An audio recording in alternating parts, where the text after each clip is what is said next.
오늘 시편 72편 1절에서 20절.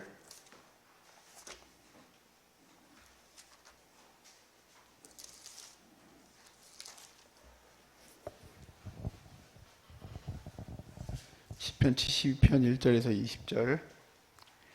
하나님이여, 주의 판단력을 왕에게 주시고 주의 공의를 왕의 아들에게 주소서. 그가 주의 백성을 공의로 재판하며 주의 가난한 자를 정의로 재판하리니 의로 말미암아 산들이 백성에게 평강을 주며 작은 살들도 그리하리로다.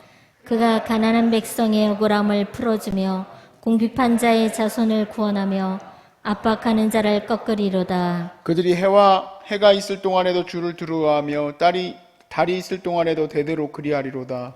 그는 벤 풀 위에 내리는 비같이 땅을 적시는 소낙비같이 내리리니 그의 날에 의인이 흥왕하여 평강의 풍성함이 달이 닿을 때까지 이르리로다. 그가 바다에서부터 바다까지와 강에서부터 땅끝까지 다스리리니 광야에 사는 자는 그 앞에 굽히며 그의 원수들은 티끌을 핥을 것이요.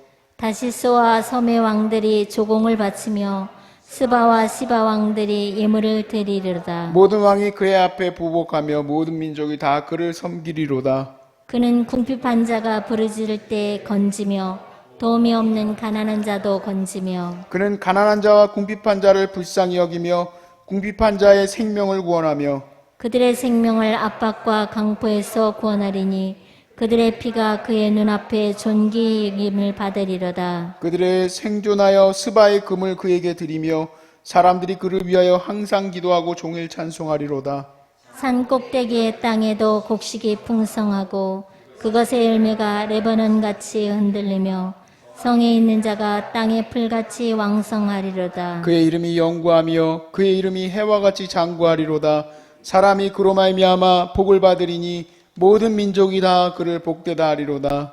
홀로 기이한 일들을 행하시는 여호와 하나님 곧 이스라엘의 하나님을 찬송하며 그 영화로운 이름을 영원히 찬송할지어다. 온 땅에 그의 영광이 충만할지어다. 아멘, 아멘. 이새의 아들 다윗의 기도가 끝나니라. 아멘.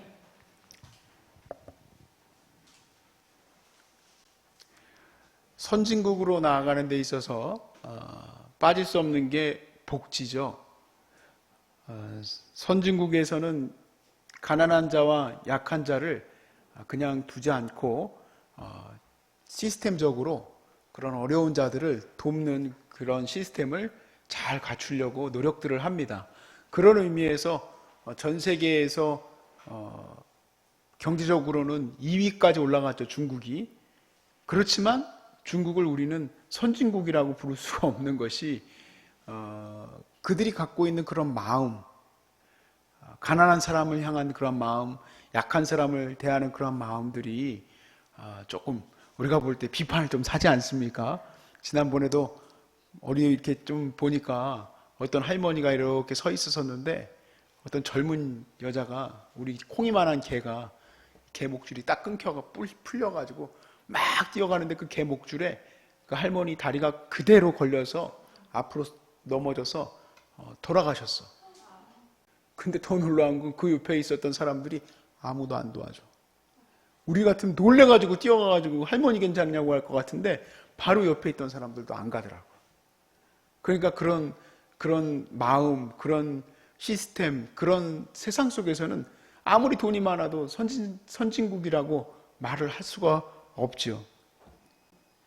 우리나라도 사실 제도적으로 가난한 사람이나 약자를 좀 잘 보호하려고 그렇게 하고 있지만 사실 어떠한 나라든 어떤 시스템이든 그런 모든 사람들을 다 보호할 수는 없어요. 예전에 어떤 목사님이 사회복지 공부를 하시고 나서는 우리 노회 때 설교를 하시는데 이제는 교회가 설 자리가 없다라는 설교를 하셨는데 저도 사회복지 자격증 땄거든요. 근데 저는 그걸 보면서 아이고 이렇기 때문에 우리 교회가 필요하지. 왜냐면 제도이기 때문에 제도는 마음이 안 가면은 안 되는 거예요. 제도는 다 구멍이 있을 수밖에 없어요. 제도는 그물과 같거든요. 근데 이것을 메꾸는 것은 각 사람의 마음이거든요. 마음. 아무리 장애인들 놀리면 안 됩니다 해도 우리나라 사람들은 거기에 대해서는 또 그런 게 있잖아요. 좀 우리 애들도 그렇고 아주 그런 못된 마음들이 있어요. 아무리 법으로 만들어놔도 이 마음이 바뀌지 않고서는 절대로 바뀌지가 않아요. 그래서 결국에는 아무리 많은 제도를 만들었어도 결국에는 사람의 마음을 움직이는 교회 성도들이 없이는 이런 일들은 일어나기가 어렵지 하면서 생각을 했었어요. 사실 정말 어려운 사람들이 다시 세워지고 또 그들이 하나님의 은혜를 바라보게 될 수 있는 그 길은 바로 여러분들의 그 믿음과 또 사랑과 소망밖에 없음을 믿으시길 바랍니다. 하나님이 꿈꾸는 것을 우리 하나님께서 우리 교회 성도들을 통하여 이루길 원하시는 거예요. 그 놀라운 비밀과 또 비결을 오늘 이 시편 72편을 가지고 같이 나눌 것인데, 말씀을 통해서 여러분 안에 하나님의 나라의 소망이 생기시기를 주의 이름으로 축복합니다. 우리는 그리스도인이죠. 우리는 그리스도인이고, 그리스도인은 곧 하나님 나라의 백성이라는 말입니다. 하나님께서 우리를 그리스도 안에서 백성 되게 하셨어요. 자녀 되게 하셨어요. 예수 안에서 우리가 자녀 되게 하셨어요. 그러니까 하나님의 나라가 우리를 통해서 이루어진다는 얘기죠. 이 꿈이 72편 1절에 기록되어 있어요. 하나님의 통치와 하나님의 은혜. 72편 1절에 시작은 이렇게 됩니다. 하나님이여 주의 판단력을 왕에게 주시고 주의 공의를 왕의 아들에게 주소서. 여기 이 왕은 누구고 이 왕의 아들은 누굴까? 먼저 72편 그 표제에 보니까 솔로몬의 시라고 되어 있어요. 그러니까 이것을 쓴 사람은 솔로몬인데, 재밌게도 20절에 보니까 이새의 아들 다윗의 기도가 끝나니라 그랬습니다. 결국에는 이 시는 누구로부터 영향을 받은 시냐? 아버지 다윗이죠. 즉 다윗이 했었던 기도를 그가 기록한 거예요. 아버지 다윗은 어떤 마음으로 자기 아들에게, 자기 아들 솔로몬에게 이 나라를 주기를 원했을까? 이 나라를 물려주기를 원했을까? 바로 하나님의 판단력, 주의 판단력, 하나님의 공의, 하나님의 공의를 얻어서 이 땅을 하나님의 뜻과 하나님의 공의로 이뤄가기를 바랬던 거죠. 그래서 하나님의 공의가 무엇을 향해서 있는가? 2절에서 4절에 보니까 그가 주의 백성을 공의로 재판하며 주의 가난한 자를 정의로 재판하리니 의로 말미암아 산들이 백성에게 평강을 주며 작은 살들도 그리하리로다. 그가 가난한 백성의 억울함을 베풀어주며 궁핍한 자의 자손을 구원하며 압박하는 자를 꺾으리로다. 그런 나라가 있었을까요? 중국에서는 뭐 그런 나라가 있었던 것으로 이렇게 전설 속의 나라로 얘기를 하기는 하지만, 사실 인간의 역사 이래에 이런 나라는 아마 거의 없었을 겁니다. 가난한 자를 위하여 재판이 잘 이루어지고 또 궁핍한 자를 위하여서 나라가 잘 이끌어가는 그런 나라가 몇 개나 있었겠어요. 그래서 그 간절함을 가지고 다윗은 나라를 통치했을 거예요.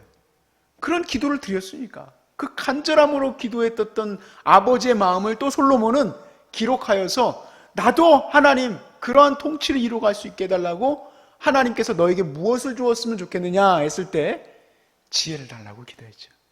하나님, 나에게는 백성을 잘 다스릴 수 있도록 지혜를 주십시오 라고 기도를 했어요. 자, 그렇게만 된다면 어떻게 될까? 5절에 7절에 이어지는 말씀에 보니까 이렇게 돼 있어요. 그들이 해가 있을 동안에도 주를 두려워하며 달이 있을 동안에도 대대로 그리하리로다. 하나님을 두려워하는 거예요. 온전한 정의와 공의가 이루어지니까,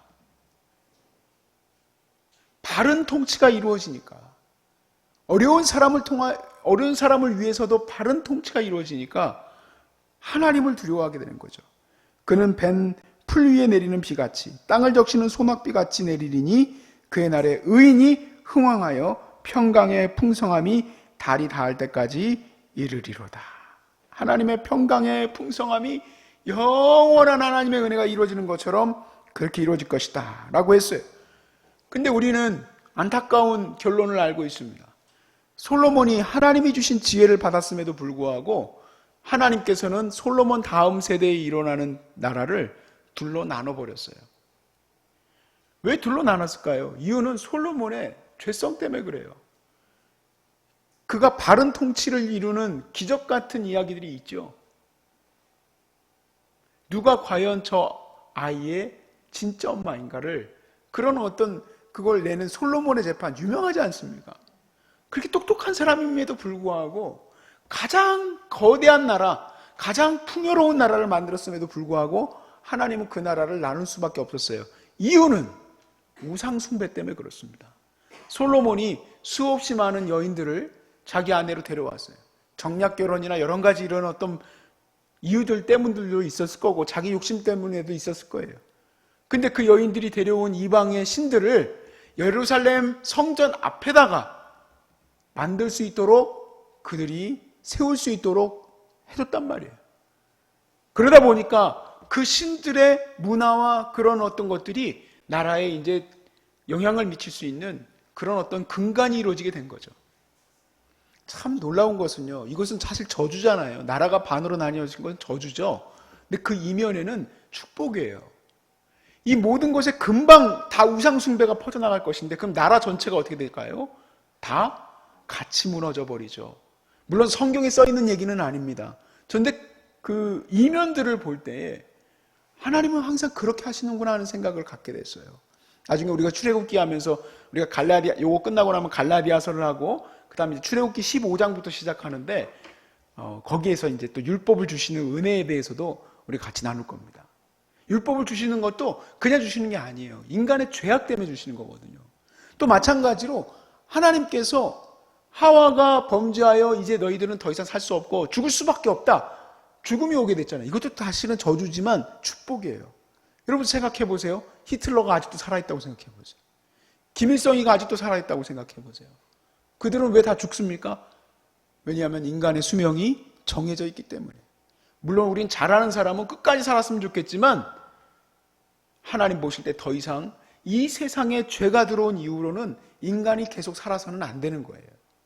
동일하게 나라가 둘로 바뀌게 된 것, 둘로 나뉘어지게 된 것도 하나님의 깊은 은혜예요.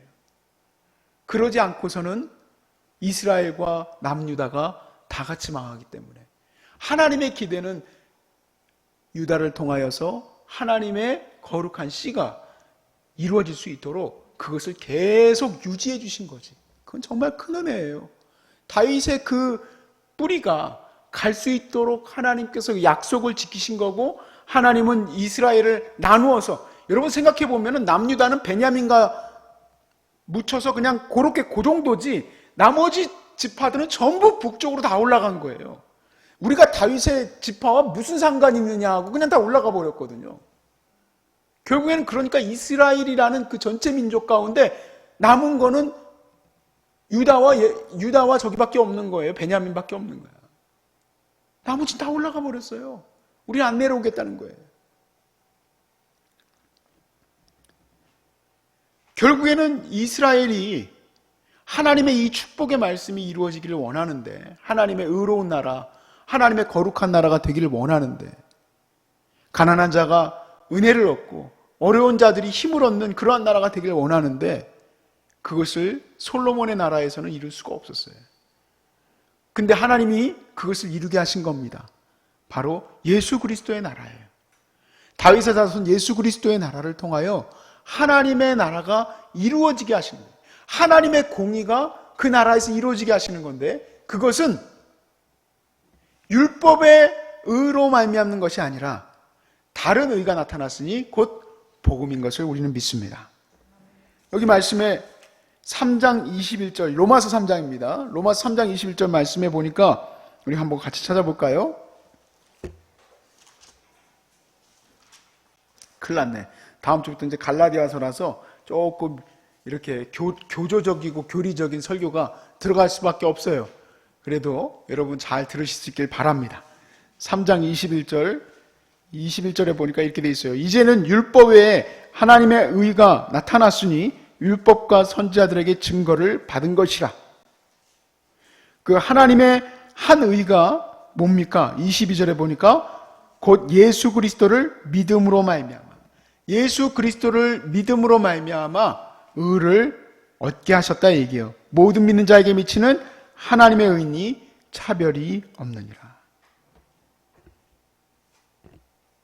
예수 그리스도는 하나님의 율법을 완전히 이루신 하나님의 참된 우리의 왕이에요, 왕.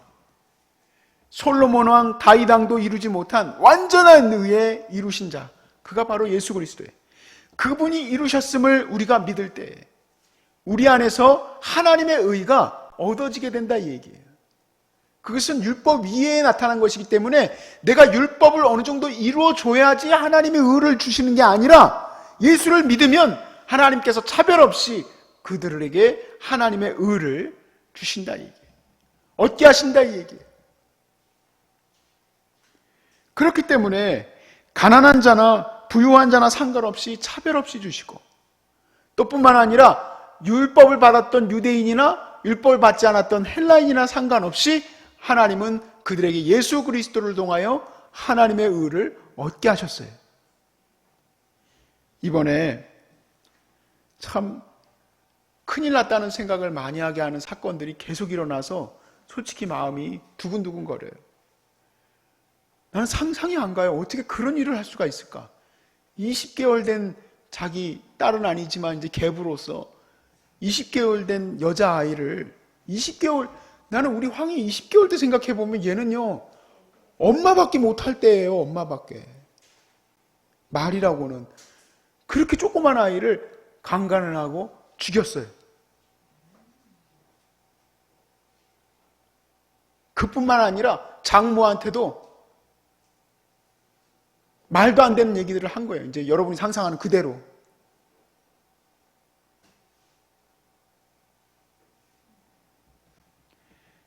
그리고 2명의 여자를 살인한 발찌를 끊어놓고는 죽였던 그 사람, 아침에 뉴스 보니까 기자들이 이렇게 어떻게 생각하냐고 하니까 손으로 주먹으로 치면서 발로 차고 전혀 후회함도 없고 뭐라고 그러냐. 옛날에 마카파 애들이 더 못 죽여서 내가 한이 된다고 그랬었잖아요. 마카파 애들이. 똑같은 말을 했어요. 내가 더 못 죽이고 가가지고 한이 된다고. 근데 그 사람이 편지에다 뭐라고 썼냐. 앞으로 출소해서 그리스도의 향기를 품어내겠습니다 라고 써놨어요. 더 많은 일이 있지만 내가 그런 걸 다 얘기하려고 하는 게 아니라 지금 이 시대는 여러분 더 우리가 생각할 수 없는 엄청난 분노와 이 폭력과 죄악이 그대로 드러날 세대입니다. 이거는 바울이 예상했던 대로 사람들이 고난하는 때가 오나니, 고통하는 때가 오나니 돈을 사랑하고 자기를 사랑하기 때문이라고 그랬어요. 돈을 사랑하고 자기를 사랑하기 때문에, 즉 이 영적으로 하나님께 연결이 되어 있지 않기 때문에 그들 안에는 어떠한 위로도 어떠한 평강도 있지 못하는 거예요. 대한민국이 선진국에 들어갔습니다. 그러면 여기에서 평강을 얻어야죠. 평안의 나라 아닙니까? 선진국이면. 예? 우리 노숙인들 나라에서 돈이 얼마나 잘 나오는지요. 나라에서 돈이 잘 나와요. 제가 이번 주 주일날 갔더니 노숙인들이 많이 없어. 우리 내가 이 사람들이 어디 갔나, 돈 받았나 보다. 왜냐면 돈 받으면 이제 이 양반들이 용산 가가지고 경마하고 그러거든요. 근데 아니래. 나라에서 그 기본소득인지 뭔지를 많이들 줘가지고 전부 어디 갔을까? 어딘 가서 다 쓰고 있겠지. 결국에는 우리가, 나 같은 사람들, 여러분 같은 사람들이 열심히 세금 내잖아요. 여러분 세금 열심히 냈죠? 그 여러분 20만 원, 10만 원 받아가 좋아요? 왜 정신들을 못 차리지? 이렇게. 난 속상해 죽겠어. 그래가지고 그것들 다 나눠줘가지고, 안 그래도 예배라도 그래 조금 나오던 분들도 예배도 안 나왔어. 그리고 그거 가지고 전부 도박을 하든, 여자를 사러 나갔든, 술을 퍼마시러 나갔든, 그렇게 해가지고 또 먼지처럼 내가 피땀 흘려서 드렸던 그 세금들이 다 사라졌어.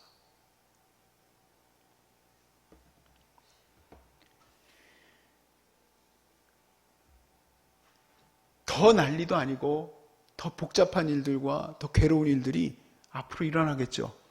근데 여러분, 우리는 거기에서 소망이 없을 것 같지만 소망이 있습니다.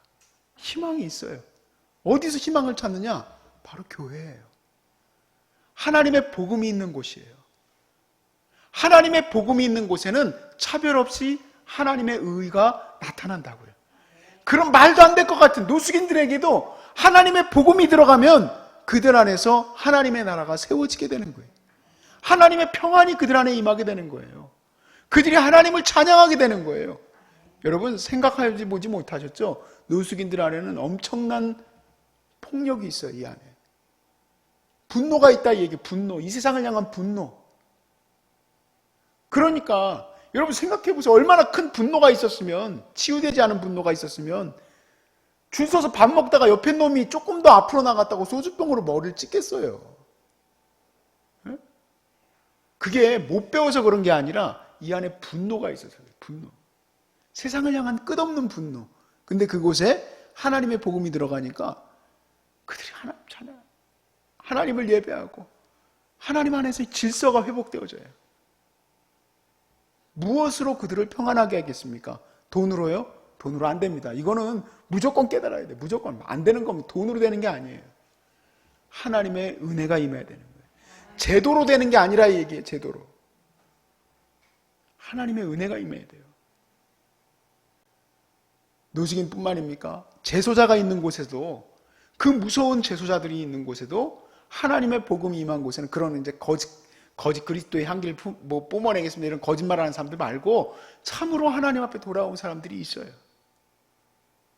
그 사람들에게 하나님의 은혜가 임해서 회개하게 하고, 그 사람들이 회개합니까? 발로 안 차면 다행이지. 근데 회개하게 하고 하나님의 은혜를 얻게 해요. 우리 암 환자들에게 소망을 누가 줄 수 있겠습니까? 환우들만 모여있는 곳, 여러분 한번 가보세요. 거기는 어떻습니까? 여러분이 자주 가시죠, 병원에.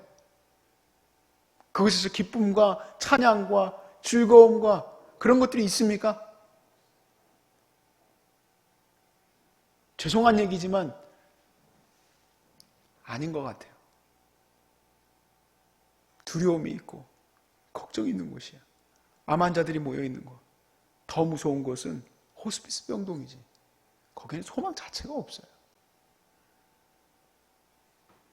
암 환자들에게 소망을 주고, 암 환자들에게 힘을 주고, 재소자들에게 회개를 주고 하나님을 바라보게 하고, 왜냐하면 그들에게는 죄를 살아야 되는 그 기간이 있으니까.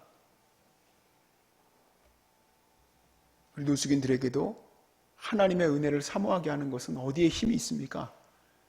바로 율법 위에 나타난 제도가 아닌 어떠한 다른 인간적 노력이 아닌 하나님 자체, 하나님의 은혜의 자체인 예수 그리스도를 통하여 우리에게 임하게 되는 거예요. 그 은혜로 이곳이 하나님의 은혜로 여기가 운영되어지고, 여기가 바로 하나님 나라가 임하게 된 줄로 믿습니다.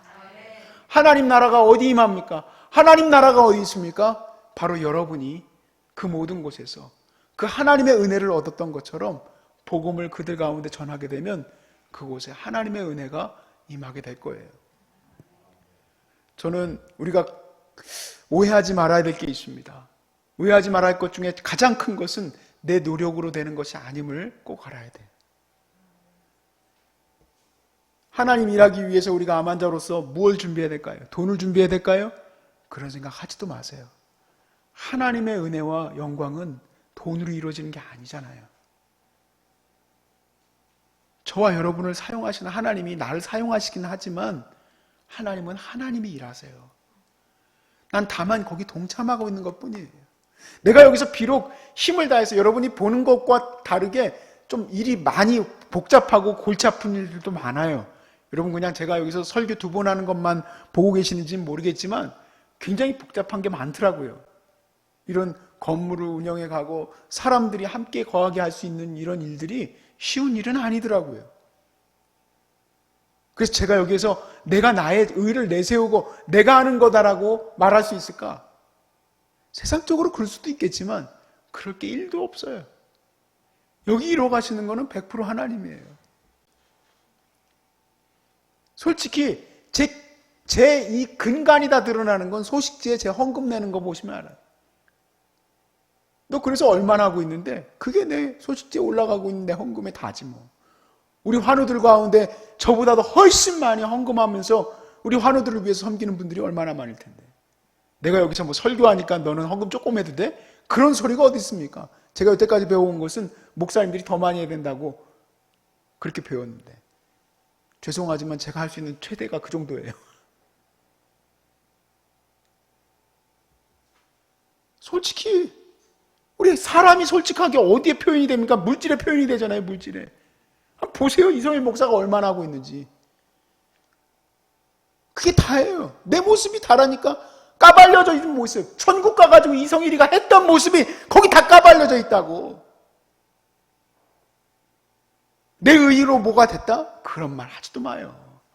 하나님이 하시는 거예요. 하나님이 하나님의 나라를 이뤄가시고 하나님이 하나님의 역사를 이뤄가시는 거예요. 예수 그리스도를 통하여 하나님의 의가 나타난 것과 같이 지금 오늘 이 자리에서도 예수 그리스도를 통하여 하나님의 의가 나타나는 거예요. 교회들이 자랑할 것도 없어요. 우리가 뭐 예수님의 일을 이렇게 많이 했다, 저렇게 많이 했다, 자랑할 거 하나도 없어요. 솔직히 한번 다 까보라고 그러세요. 다 까보라고.